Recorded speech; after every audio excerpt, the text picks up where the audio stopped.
Hello everyone, welcome to all of you. In our this session we are going to study about a very important and widely used synthetic fiber that is nylon. आप सबने nylon के बारे में पढ़ा ही होगा, पढ़ा नहीं होगा तो सुना तो ज़रूर होगा. इसके पहले हमने रेयॉन के बारे में पढ़ा था जो भी एक सिंथेटिक फाइबर ही है. Now let us discuss about nylon.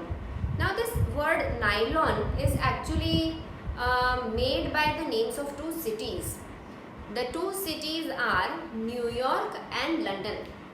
तो ये जो नायलॉन था ना वो सबसे पहले न्यूयॉर्क और लंदन में एक साथ बनना चालू हुआ था और वहीं पर उसकी मार्केटिंग स्टार्ट हुई थी. दैट इज़ वाई न्यूयॉर्क का NY और लंदन का LON इससे नाम पड़ गया हमारे सिंथेटिक फाइबर का जिसको कहते हैं नायलॉन. ओके अब ये जो नायलॉन है this is a completely synthetic fibre. It is a fully totally synthetic fibre जिसमें किसी भी तरह के नेचुरल फाइबर्स का कोई यूज़ नहीं किया गया है. As we read about rayon को हमने वुड पल्प से बनाया था, उसमें नेचुरल रॉ मटेरियल यूज़ किया था और फिर उसको केमिकली ट्रीट किया था. लेकिन ये जो नायलॉन है इसमें किसी भी तरह का नेचुरल फाइबर है ही नहीं, इसको टोटली केमिकल से ही बनाया गया है. Now what are the basic ingredients of this nylon? तो नायलॉन में बेसिक इंग्रेडिएंट्स हैं कोल, वाटर एंड एयर. इन तीन चीज़ों को डिफरेंट प्रोसेसेस से मिक्स करके और प्रोसेस करके हम नायलॉन बनाते हैं. Now this nylon is a very calm की चीज़ क्योंकि ये हमारे डेली लाइफ के ऑलमोस्ट सारे आर्टिकल्स में काम में आता है. तो सबसे पहले हम नायलॉन की बहुत इंपॉर्टेंट प्रॉपर्टीज़ पढ़ेंगे और प्रॉपर्टीज़ पढ़ने के बाद हम देखेंगे कि इसको कहाँ कहाँ पे यूज़ करते हैं. Fine. So as I have already written all the important points for you, no need to remind, you have to note them down. These are your notes. Please इन सबको regularly note down करते जाइए. And this nylon is also a polymer क्योंकि हम जो chapter पढ़ रहे हैं उसमें सारी जो भी चीज़ें हम पढ़ेंगे फैब्रिक्स या फाइबर्स हम पढ़ेंगे वो सब पॉलीमर्स हैं. We know what are polymers. तो ये जो नायलॉन है this is also a polymer. मतलब ये भी बहुत सारी छोटे छोटे मोनोमर यूनिट्स को जोड़ के बनाया हुआ है. अब ये किस यूनिट से बना है? तो this is made up of amide monomer. बहुत सारे अमाइड मॉलिक्यूल्स को या मोनोमर्स को ज्वाइन करके जो लॉन्ग चेन बनती है उसको हम कहते हैं पॉलीअमाइड पॉलीमर. ओके तो nylon is basically polyamide fibre. ये किससे बना है? अमाइड से. बहुत सारे अमाइड्स को जब हम ज्वाइन कर देंगे तो हमें मिलेगा पॉलीअमाइड मतलब many amides and this many amide is also called as nylon. समझ में आया? तो whenever you are asked what type of polymer is nylon तो आप लिखेंगे वो एक सिंथेटिक पॉलीमर है एंड उसका केमिकल नेम है पॉलीअमाइड एंड उसका मोनोमर यूनिट क्या है? तो it is made up of amide monomers. Fine. So let us discuss about the properties of nylon. This nylon material is very strong in nature. इसकी tensile strength मतलब इसकी मजबूती जो है वो बहुत हाई होती है. In fact it is even stronger than a steel wire. Now we know कि nylon is a very strong fibre और ये हर तरह की मजबूत चीज़ों को बनाने में हम यूज़ करते हैं जो हम आगे यूजेस में पढ़ने वाले हैं. Second very important property of nylon is that it is very lustrous. Lustrous means it is very shiny. It is very lustrous, very strong, highly elastic. हम इसको stretch भी कर सकते हैं बहुत ज़्यादा. It is extremely fine. इसके जो fibers होते हैं जो thread-like structure होते हैं वो बहुत पतले होते हैं, बहुत fine होते हैं. तो इससे बहुत खूबसूरत चीज़ें भी हम बना सकते हैं. वो बहुत हल्का होता है, लाइट वेट, तो उसको कैरी करना, सब जगह ले जाना बहुत आसान होता है. अब आप सोच ही लीजिए अगर कोई चीज़ बहुत स्ट्रॉन्ग है तो यूजुअली स्ट्रॉन्ग चीज़ें बहुत हैवी होती हैं तो उनको कैरी करना बहुत मुश्किल होता है. लेकिन हमारा जो नायलॉन है वो बहुत स्ट्रॉन्ग है, स्टील वायर से भी ज़्यादा स्ट्रॉन्ग है और इतना हल्का है कि हम उसको बहुत ईजीली कहीं पर भी कैरी करके ले जा सकते हैं. Then it is very easy to wash.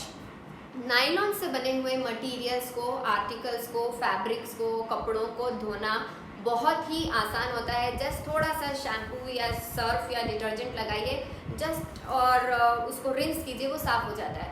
ठीक है, तो उसको वॉश करना इट इज़ वेरी इजी. दूसरी इंपॉर्टेंट चीज़ है कि ये ज़्यादा वाटर एब्जॉर्ब नहीं करता. कोई भी सिंथेटिक फाइबर ज़्यादा वाटर एब्जॉर्ब नहीं कर सकता. On the other hand natural fibre जैसे वूल, सिल्क, जूट, कॉटन, ये बहुत सारा वाटर एब्जॉर्ब कर लेते हैं, इनको धोना भी आसान नहीं होता, फिर ये ड्राई होने में भी बहुत टाइम लगाते हैं। ऑन द अदर हैंड हमारे जो सिंथेटिक फाइबर्स हैं जैसे rayon, nylon and many more, acrylic etcetera which we are going to study, ये बहुत ईजीली धुल जाते हैं, they are very easy to wash, ये वाटर ज़्यादा एब्जॉर्ब भी नहीं करते तो ये बहुत ईजिली ड्राई भी हो जाते हैं, इनको ज़्यादा टाइम नहीं लगता है ड्राई करने में। और इसी वजह से क्योंकि ये वाटर एब्जॉर्ब नहीं करते हैं तो ये ड्राई भी जल्दी हो जाते हैं। और इम्पॉर्टेंट चीज़ है कि जब इनको धोते हैं व्हेन दे आर वॉश्ड, इनमें रिंकल्स नहीं आते।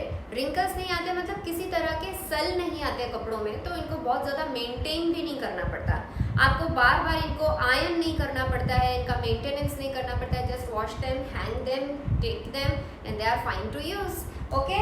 And they are so good कि इनमें किसी तरह का इन्फेक्शन भी नहीं हो सकता, इनके ऊपर फंगस ग्रो नहीं हो सकता, इन पे मोल्ड्स या इंसेक्ट्स या कुछ भी ग्रो नहीं हो सकते। आपने नोटिस किया होगा कॉटन या सिल्क के कपड़ों में कई बार कीड़े लग जाते हैं या फंगस ग्रो हो जाता है, उनमें से स्मेल आने लग जाती है, लेकिन सिंथेटिक फाइबर में ऐसा प्रॉब्लम नहीं होता, उनमें फंगस और मोल्ड्स ग्रो नहीं हो सकते, okay. Then another important thing is it is insoluble in many common solvents. Common solvent मतलब for example water is also a solvent, तो आप किसी भी सिंथेटिक फाइबर को स्पेशली नाइलॉन को किसी तरह के सॉल्वेंट में डिजोल्व नहीं कर सकते, तो इसके आर्टिकल्स लॉन्ग टाइम तक चलते हैं, जैसे होते हैं वैसे ही रहते हैं and they are very good to use, okay ना। ये सारी तो थी प्रॉपर्टीज़ नाइलॉन की। अब हम देखेंगे कि इतनी अच्छी अच्छी प्रॉपर्टीज़ हैं तो इसके यूजेस क्या क्या हैं। बहुत सारे यूज़ तो हमने अभी डिस्कशन में ही डिस्कस कर लिए। Now let us just note them down that where these nylon fibres are used. सबसे पहला यूज़ है, क्योंकि हमें पता है कि ये एक बहुत ही काम का फाइबर है, इससे ये बहुत स्मूथ और सॉफ्ट और शाइनी होता है, तो इसको कपड़े बनाने में या टेक्सटाइल या क्लोथ्स बनाने में भी यूज़ करते हैं। Which type of clothes? तो many nylon fibres are used in making textiles like socks, shirts, sarees, neckties and scarves and many more things, okay.